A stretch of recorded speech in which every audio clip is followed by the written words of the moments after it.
All right, guys, just start off by giving yourselves a round of applause because we finally made it.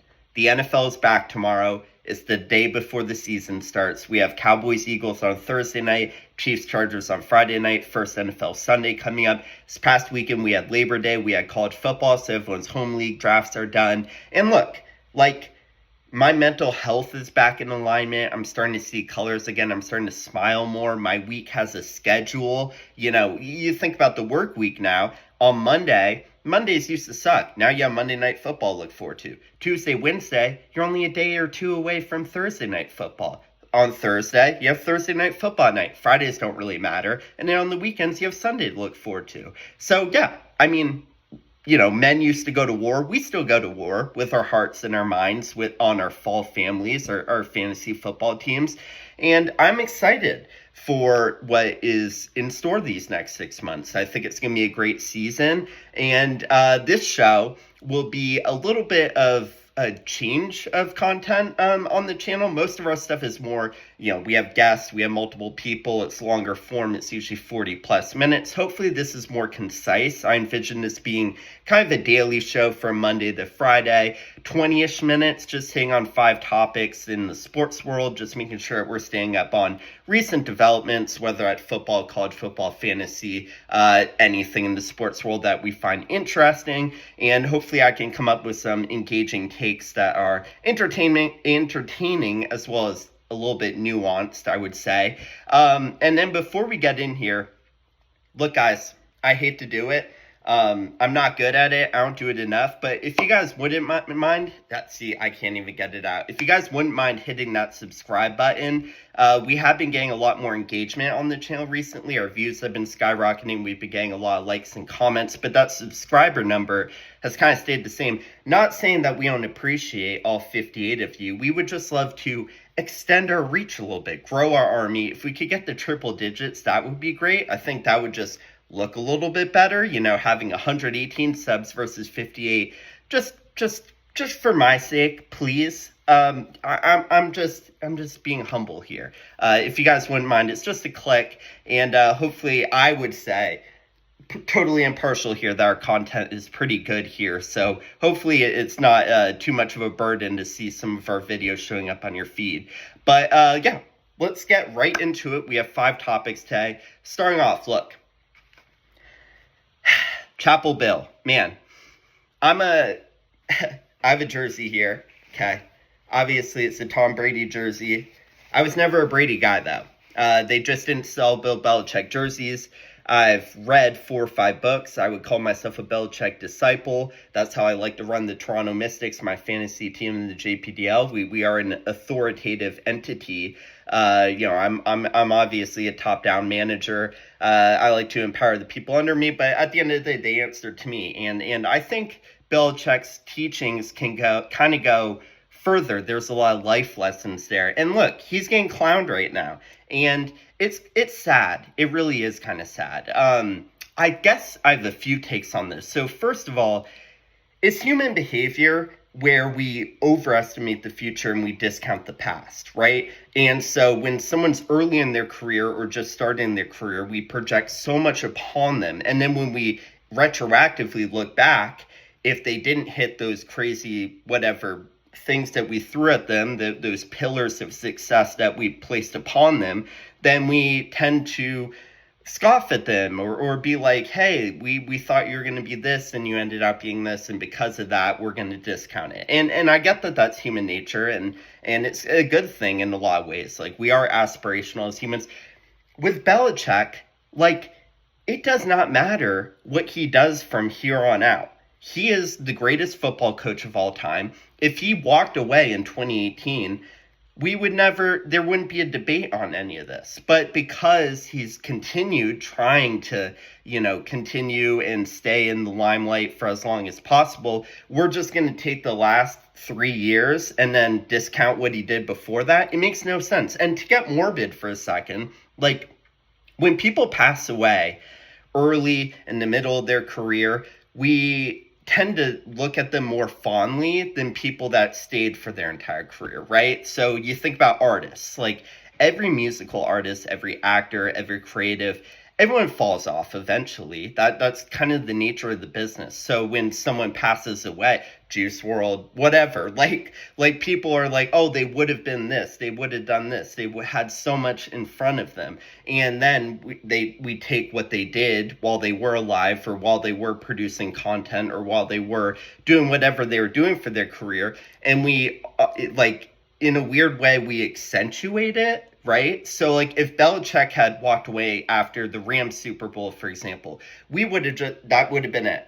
But because they continue, because every artist continues, because why would you quit when you're at the top? Once they start to fall off, people don't think as highly of them when they were at their peak, if that makes sense. So I think Belichick is falling into that a little bit. I would also say, like, can my brother get more than one game? Like, am I supposed to turn around the entire UNC program in one day? We had 70 transfers. I'm going to say we here because I'm still a Belichick guy. We had 70 transfers. Obviously, we don't have our culture set. We're not contained. We're not disciplined on defense yet because we have to teach all these young bucks, all these 18-year-olds, all these defensive schemes. Obviously, we're not going to be here day one.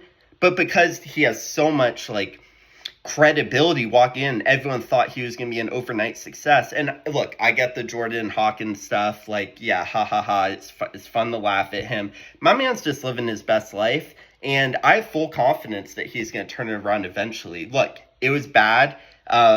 There's really no sugarcoating it. I thought it would be a little bit better after that first drive when they went up 7-0. Yeah, I thought that they were going to win the national championship. I thought they would win the ACC, but I'm not saying that won't happen. I'm not saying they're dead. They didn't play an ACC opponent. We still got our whole ACC schedule ahead of us. So come back to this if Belichick turns it around in year one. And if he doesn't, if he never wins another game, if he goes 0-12 this year and 0-12 next year and they buy out his contract and fire him, I don't care. It doesn't matter because he already had the legacy, right? Like, it doesn't matter from here on out. It won't change the fact that he's the greatest football coach of all time. The other thing, look, I don't want to get conspiratorial off the start here, but none of this would happen if Tom Brady hadn't won that Super Bowl with Tampa Bay. Because the second Tom Brady won that Super Bowl with Tampa Bay, that, like, reopened the question of, like, was it Brady? Was it Belichick? Who gets credit for all their success? And that's the trump card that Brady has over Belichick right now. It does remind me in a little bit of Messi winning that World Cup with Argentina, and there was always that Messi-Ronaldo argument. And then once Messi won the World Cup, people are like, all right, debate over, Messi's to go. What? Like, I don't know how one event changes the 20 years prior to that, but, like, I get for the argument's sake. So here's the conspiracy. That Buccaneers Super Bowl, who were the main people in that? Tom Brady, because he won the Super Bowl. And then they played the Chiefs. So Patrick Mahomes and Andy Reid. Now, the Chiefs came in. They got blown out. People will blame the offensive line. I didn't think the scheme was very good by the Chiefs. And if you're Andy Reid, okay, and here we go. If you're Andy Reid going into that Super Bowl, you've been compared to Belichick. You guys are probably the two best coaches of whatever, this whole past 25 years. I know Andy Reid hadn't won the big one in a while, but then he has this run with the Chiefs. If you're Andy Reid, does it make sense to throw that one Super Bowl just to open up that argument, just to say, hey, Brady gets all the credit? It wasn't me versus Belichick all these years. It was me versus Brady all these years. And Brady deserves the credit. And Andy Reid isn't competing with Brady. They play two different positions. Brady's a quarterback. Andy Reid's a head coach. And so, in a way, it was better for Andy Reid to discount Belichick's credibility by losing that Super Bowl. It's almost like punting to gain field position. Like, hey, I'm going to lose this Super Bowl, but I'm going to win the war. Because I'm just going to open up this whole vault of, like, yeah, okay, Brady deserves all the credit for that entire dynasty. I'm Andy Reid. If I had had Brady all these years, I would have won all these Super Bowls. I don't think that's a crazy take. Now, I'm not saying that Andy Reid threw that Super Bowl. I'm just saying retroactively, I think Andy Reid probably would tell you, maybe in confidence behind closed doors, that that's not the worst case scenario. Wasn't the worst loss of his career. In a lot of ways, I think Andy Reid's gotten a lot of credit. Obviously they won some Super Bowls before that, won a Super Bowl after that. I think he's gotten some credit. I think people look at Andy Reid now and he's closer to Belichick than he should be. If Andy Reid had just dominated Tom Brady in the Super Bowl, it wouldn't be a question. So, I don't know. Does that make sense? Like, the whole legacy conversation doesn't make sense to me because, like, why should you get credited for losing? But in a weird way, in this comparison, he did get credit for losing. He got more credit for losing that Super Bowl than if he had won that Super Bowl. The other thing I want to get into on this, and this will kind of start to move into our next topic, is Colin Cowherd. Now, man, I love Cowherd, okay? I think he's in the Mount Rushmore of sports pundits of all time. I would say my personal Mount Rushmore would be Prime Skip. We're never going to see another Skip. We're never going to see another hater on that level. Just a generational performance from the mid-2010s, early 2010s to mid-2010s. First Take Skip. I wasn't as big a fan as the Undisputed Skip when it was him and Shannon, but First Take Skip was Stephen A. The Tim Tebow arguments, obviously he had the Cowboys. Generational. Obviously LeBron, which we'll get to later. Generational. Bill Simmons, early 2000s Bill Simmons when he was still writing. He's on GOAT level. And then I think Joel Klatt has an argument. I know he's new to the game a little bit. He's just kind of come on the last 5 to 10 years. But as he continues to grow up in the college football space, I think Klatt's great. And then Colin. I would give Colin my Mount Rushmore spot as the fourth position, fourth chair, if you will.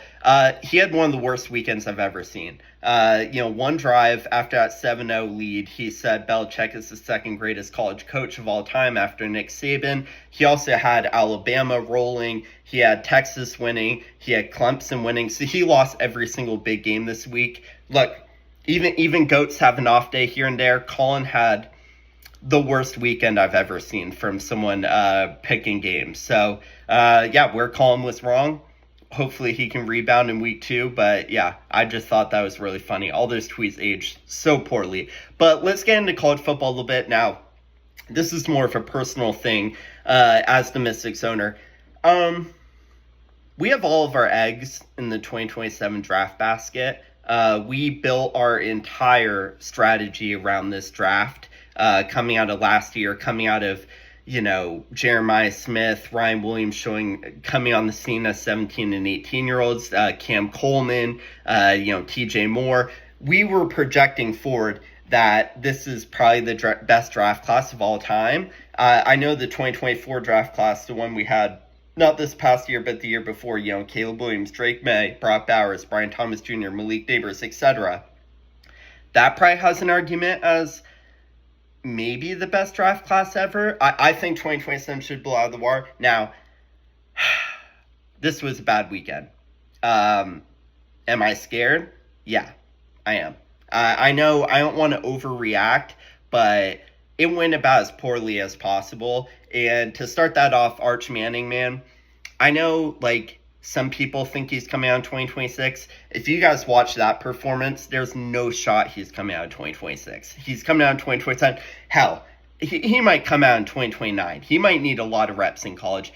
I didn't see a single flash from Arch Manning. So, I'm not going to go crazy about Arch having a poor performance in the shoe against the top, maybe the best defense in college football in Ohio State, against Matt Patricia, defensive coordinator, who was scheming up crazy schemes, stuff that, obviously, if you're going from the NFL and you're going against Josh Allen, Lamar Jackson, Joe Burrow on a weekly basis to going to college, you should be able to dominate people who haven't seen too many disguised coverages or advanced defenses. And that's what I saw against Arch Manning.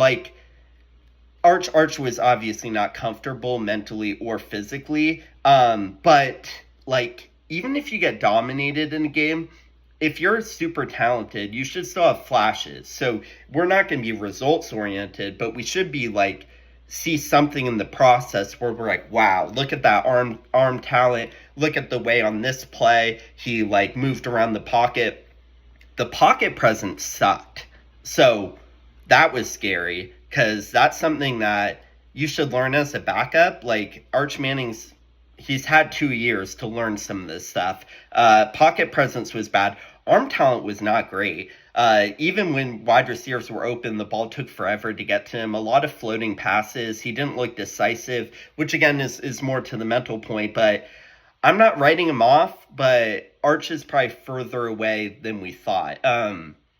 Yeah, I'm worried about Arch. He kind of reminded me of Blaine Gabbert a little bit in that game. Also, really bad performance from Jeremiah Smith. He dropped 2 passes. Not nervous about him. Ryan Williams, though, is the one I wanted to talk about. So, like, we've spent a year now after that Georgia game being like, he's anointed. Like, it's not a 1 wide receiver class. It's a 2 wide receiver class with him and Jeremiah Smith as, like, generational prospects. If you take out that Georgia game, Ryan Williams really hasn't done that much. So, like, buddy, like, you guys were down against Florida State the whole game. I need to see more from you going forward. I don't care if you go up against Charlestown, whatever, Mass, and drop, like, honestly, I would take that at this point. Just put up 202 touchdowns this week. Like, let me just see in our generational performance and I'll feel better. It was really bad for Jeremiah Smith on, like, the teasers. Joel Klatt, Gus Johnson were doing the game. It felt like Ohtani in the playoffs when they did the graphics, like 6 batters until Ohtani's up. Every single time Ohio State was coming back to offense, it was like, yeah, and they were going to commercial. It'd be, hey, stick around. Jeremiah Smith is coming back. Buddy, if we're going to do that, we can't be dropping passes. We got to do more than, like, 4 for whatever, 33 or whatever he had. I know he didn't have to throw the ball in the second half, but if you're going to have this much cachet, like, you got to cash it in. And then there was nothing from the other guys, like Nate Frazier, Wingo, Cam Coleman, Wesco, TJ Moore, nothing. Like, none of them even scored a touchdown. DJ Lagway looked good against Long Island YMCA or whoever he played, so at least we have him. But yeah, as a Mystics fan, 2027 class, y'all gotta step up in week 2. Panic meter is a 6 out of 10. I have all my eggs in this basket. Eggs look cracked right now. All right, number 3. This LeBron Nike ad. We gotta talk about it. I don't know if you guys have seen this ad. I'll play it right now. They called him the Chosen One. He carried the weight of every expectation on his shoulders. But he never broke. We were all witnesses. Every rival was defeated. Every idol was destroyed. He took the crown and kept it. Behold the greatness. He is the forever king. Okay, so here's my thing, okay? And, like, yeah, I'm a LeBron hater, which, like, sucks to say because it's, like, it's not cool to be a LeBron hater because it's so, whatever, ubiquitous. Like, everyone's a LeBron. Either you're a LeBron lover or you're a LeBron hater. He's probably the most divisive athlete, I would say, of my lifetime. Why are we crowning someone who has 3 rings in 23 years? Why are we saying he conquered all his rivals? Like, when you're measuring success, right? It doesn't matter if you're a hard worker, for example. If your hard work is not equating to whatever your success metric is. Like, a lot of people say, oh, I'm a hard worker. What did you do? Like, oh, I did this is okay, yeah, you accomplished a lot. What did it lead to? Well, it hasn't led to anything yet, like, this is great for, like, an entrepreneur, right? Like, oh, I created my LLC, and, like, oh, yeah, I created a couple documents, we're on our way. It's like, have you made any sales yet? Have you gotten any customers? Oh, no, we're not there yet, but, bro, I'm grinding, I'm doing 8. Okay, LeBron, like, if the point of basketball, if the point of any sport is to win, then if you're doing a bunch of stuff that's not equating to winning, what good is it? And like, obviously 3 championships is cool and all, but we're trying to grade him on the best of all time level, right? We're grading him against a Bill Russell or a Tim Duncan, a Michael Jordan, a Kobe, whatever, guys who have 5+ rings. And I don't want to hear the teammate thing because he's had elite teammates his entire career. I don't want to hear that he was in bad situations. The whole like going back to Cleveland thing was a clown show. Like, they were so set up for success before he came back there. If you think that whole thing was about coming home and not just joining the best situation, go back to that free agency. So he abandons the city. He goes to Miami, right? All right. Oh, yeah, I'm going to play with Wade and Bosh and have a super team. Chokes a couple finals there. And then, oh, I'm going to leave this situation as Wade is getting older, as Bosh is dealing with whatever, the cell thing or whatever he was dealing with. Like, he abandoned ship his best friends at the time. He just abandons them when it's no longer convenient for him to go where? Oh, I'm going to go home. I have unfinished business in Cleveland. Fuck that. The only reason you went back to Cleveland was because he had the first pick in Kyrie Irving, who was a superstar at that point. So, yeah, they had rebuilt themselves on their own. But, yeah, we'll welcome back LeBron James, of course, and we'll feed into his narrative. And then you go there, get blown out by the Warriors year in and year out. And it's like, okay, yeah, what's the LeBron point? The longevity point that he spends $1 million on his body and that he's still playing at a high level in year 23, 24. So we should celebrate mediocrity over a longer stretch of time. Like, me personally, if you win 3 championships in 5 years and 3 championships in 23 years, you just wasted 18 years of my life. Like, why, he has no chance to win this year with the Lakers. He really had we're not counting that 2020 ring. So once he went to LA, he was never winning in our finals, but he's just going to stat pad. He's going to break the scoring record a couple years ago. He's going to do year 24. He's playing with Bronny. He's just stacking accolades that don't equate to winning. And it's like, okay, then what's the point of all this? What's the point of all this hard work, all these accomplishments, if they're not leading to the ultimate goal of sports? But yeah, let's give him the crown because, I don't know. Why does he deserve the crown? Like, someone's going to have to explain this to me. I mean, think about it. Jordan won 6 in a row. Like, can you guys even imagine? Imagine, like, Victor Wembanyama wins the next 6 NBA Finals. We'll give him a year off, right? Because Jordan took a year off. So maybe he wins 6 or 7. Do you guys even realize what we would say about Victor Wembanyama if he did that? It would be like, this is the greatest athlete of all time. Of course, right? But because Jordan won all of his finals in the 80s or in the 90s or whatever, then we're just going to discount it. Again, discounting the past. Because you have to judge people against their contemporaries, right? Like, we as humans now are living as billionaires of the 1800s. Like, if someone from if the richest person from the 1800s was compared to a median family in America in 2025, they would switch lives. The person from the 1800s would switch lives immediately. They'd be like, oh, wait, what? You guys have all this stuff, like the internet alone would have been worth like 17 countries in the 1800s. So you have to judge people versus their contemporaries, right? And I don't even know if you can say LeBron is the greatest player of this generation. I would put Curry over him. And yeah, so I don't know. Someone's gonna have to explain that one to me. All right, topic number 4. So the NFL did their yearly top 100 players, and I'll show the top 10 list on the screen now. Honestly, good job. Like, I think this is probably the best top 10 list that they've come up with, and obviously they do it on the year that it happened, so it doesn't take their career into account. Love that number 15, which I'll never say him by name. Just pure hatred. He's not worthy of me saying his name. I'll get into him over the current weeks or whatever as we keep talking. But him at number 5, that feels right to me. I might have put Burrow over him. I think he's probably the 5th or 6th best quarterback in the NFL. I remember, when he had Tyreek Hill and Travis Kelce, best tight end of all.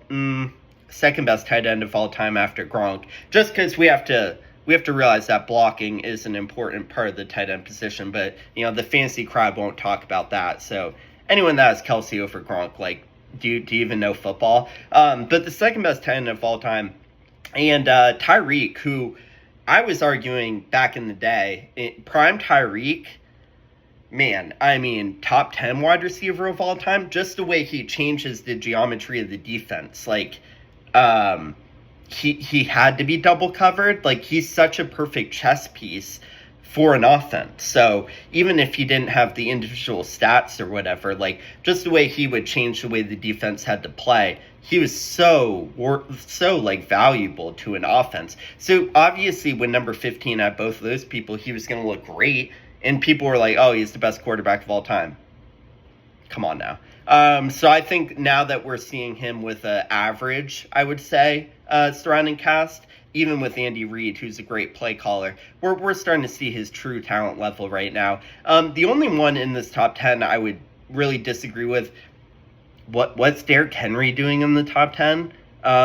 Massive polar bear right there. I would put Gibbs over him just off of this past season. Personally, I think Gibbs is probably the best running back in football. Like, I know he's sharing time with David Montgomery or whatever, but when you watch any running back touch the ball, you could say Saquon maybe, but Gibbs, man, I mean, electric factory. He just pops off the screen, and I think he's going to have an insane season this year. So if you're going to go running back at number 7, I would have put Gibbs there. Also could have put Bowers there. But overall, I mean, they kind of nailed it in the top 10, and they've done a poor job in the past. I know we're all obsessed with lists. Like, what's better than a good list? So I'm actually going to give NFL and the players who vote on it props for this one. I think they kind of nailed it. All right, so number 5. I'm going to do this, like, kind of throughout the week where I'll drop more and more picks, more and more, like, locks, betting locks. And hey, I'm a man of accountability. We'll have a counter for the entire season of how I'm doing. But I want to pick every game this year, every regular season game against the spread. These are not bets. And then I'll drop my bets probably later in the week, which are locks. Okay? I'm a great, not that I necessarily promote gambling, but I'm just here to make everyone free money. But for now, let's just go picks against the spread. We have a full slate, right? No teams on bye weeks, so 16 games here. I'll just run through these quickly. I'll try to say any that I think are better or I'm more confident in. So let's start off on Thursday.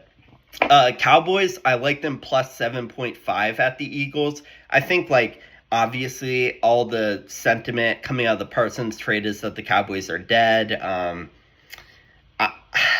I just have a feeling, this is more of a vibe take right now, that, like, the public is so on the Eagles in this game big that the Cowboys, I think, keep it close. I think the Eagles probably win the game, but I like the Cowboys to keep it within one score. Chiefs minus 3.5 at the Chargers. The Chiefs own the Chargers. They've beat them 7 straight times. I have a feeling Thursday night's going to be close, and then Friday's going to be a blowout. I think the Chiefs looked really good in the preseason. Obviously, Andy Reid, he had that crazy stat for a while coming off a bye week, or when he has multiple weeks to prepare. He's, like, insane. So they've obviously had the whole preseason. They know that this is a big game for the AFC West, so I think they're going to have a great game plan, and they're just going to come in and really pop the Chargers. Plus, like, You know the NFL won't pass up an opportunity to make them look good on prime time to start the year. So the Sunday slate, a lot of games at 1 p.m. I like the Raiders plus 2.5 at the Patriots. That one's kind of a coin flip. I just think Geno is probably a better quarterback than Drake May right now. I don't know if that's a hot take. I know Drake May obviously has more potential long term, but at this current moment, I would take Geno. I'm not a big Ashton Genty guy, but I don't know. I just have a vibe on this one. People are, like, really hot on the Patriots. I've been seeing a lot of people picking them as a playoff team. You got to realize, like, yeah, Vrabel's a great coach, but just like Belichick at UNC, it takes a while for new coaches to kind of rebuild things. Falcons plus 2.5 at the Bucks. or versus the Bucks.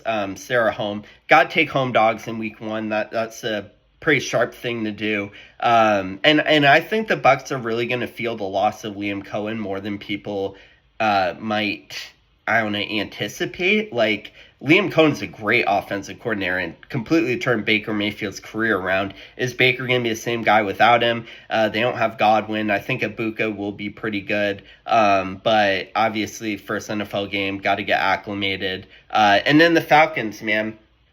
It's now or never for this offense. Like, they spent so many resources on top position players, on skill positions, and so if Penix is going to take that next step, he should be surrounded by an insane cast. So they should be able to put up points. I like the Falcons. This one, close to a lock. Bengals minus 4.5 at the Browns. The Bengals' entire offseason has been around starting out strong. Obviously, they lost to the Patriots in week 1 last year. They lost to the Browns in week 1 the year before. So they actually played their guys in the preseason. They've talked about starting strong. The Browns suck. I know Flacco will probably put up some crazy yards in this game, but Bengals roll right here. Lock of the week. Dolphins plus 1.5 at the Colts. How are the Dolphins underdogs in this game? Like, yeah, I don't love the Dolphins this season either, but if you're going to bet on the Dolphins, if you believe in them at all, you have to believe in them when Tua is healthy and when they're fully healthy. You have to believe Mike McDaniels will have some sort of game plan. Yeah, I don't like the Dolphins, but how are they underdogs to Daniel Jones? This line makes no sense to me. So Dolphins are a lock as underdogs. Saints plus 6.5 versus the Cardinals. I could see the Saints winning this game. Saints, people forget how hot they started last year. They put up like 40 points per game over their first 4 games last year before it all kind of fell apart. And like, why should the Cardinals be 6.5 favorites against anyone? Not really sure. I don't think they're an elite team. I don't really think they're a good team. Don't love Kyler Murray as a quarterback. So I like the Saints to – I could see the Saints winning outright, but 6.5 is way too many points. Look, I'm a Justin Fields guy.